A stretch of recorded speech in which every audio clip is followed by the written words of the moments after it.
আমরা ঘুমন্ত অবস্থায় ছিলাম রাত্রে। ওরা আমাদেরকে 3 বার আক্রমণ করার চেষ্টা করছে, রাত 10টায় একবার, রাত 1টায় একবার এবং রাত 3টায় একবার।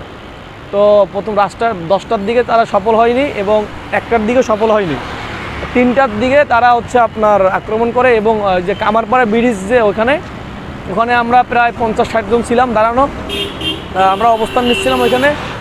পরবর্তীতে আমাদের সংখ্যা কম ছিল, 50 জনের মতন ছিল, আর আমাদের হাতে কোনো অস্ত্র ছিল না। ওদের হাতে চাপাতি, রান্দাও সহ দেশীয় অস্ত্রশস্ত্র ছিল, যার কারণে আমাদের উপরে ওরা আক্রমণ করে ওরা পেয়ে গেছে। এবং আপনার হাফেজ তারপরে আলেমরা হচ্ছে মার বেশি খেয়েছে। এবং হচ্ছে আমাদের টঙ্গীতে যে সুইপার ছিল একজন, তাকে মেরেই ফেলেছে, একেবারে মেরে তার লাশ গুম করার চেষ্টা করছিল। সেই লাশ আমরা রাত 11টার দিকে উদ্ধার করছি হচ্ছে আপনার ওই যে টঙ্গীর মাঠের অপোজিটে যে মসজিদ আছে ওই মসজিদ থেকে। বিষয়টা হচ্ছে যে মিডিয়ার সামনে অনেক কথা বলে, কিন্তু সমাধানের ক্ষেত্রে কিন্তু সমাধান সম্পূর্ণ হয়নি। যেমন তারা আমাদেরকে চারটা দিছে, আশ্বাস দিছে যে খুনিদেরকে গ্রেফতার করবে। তাদের ভিতরে একজন মাত্র গ্রেফতার করছে, আর বাকি এখনও কিন্তু গ্রেফতার করা হয়নি।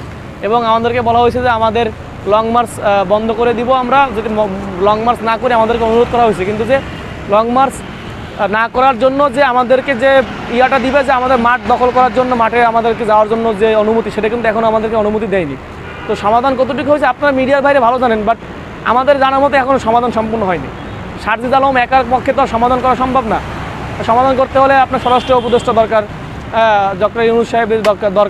তারপরে আমাদের যারা আছে মামুনুল হক সাহেব সহ মাহফুজুল হক সাহেব, এদেরকে দরকার। এদের সবার সকলের ঐক্যবদ্ধ হয়ে তাদের মতামতের ভিত্তিতে একটা সমাধান হবে। তাছাড়া সারজিদ আলমের একার কথায় তো সমাধান হবে না। আমাদের চাওয়াই হচ্ছে একটা চাওয়া না, আমাদের অনেকগুলোই চাওয়া। তার মধ্যে অন্যতম হচ্ছে তারা বিশ্ব ইজতেমা করতে পারবে না, এবং কাকরাইল এবং টঙ্গীর ময়দান আমাদের হাতে ছিল, আমাদের হাতেই থাকবে।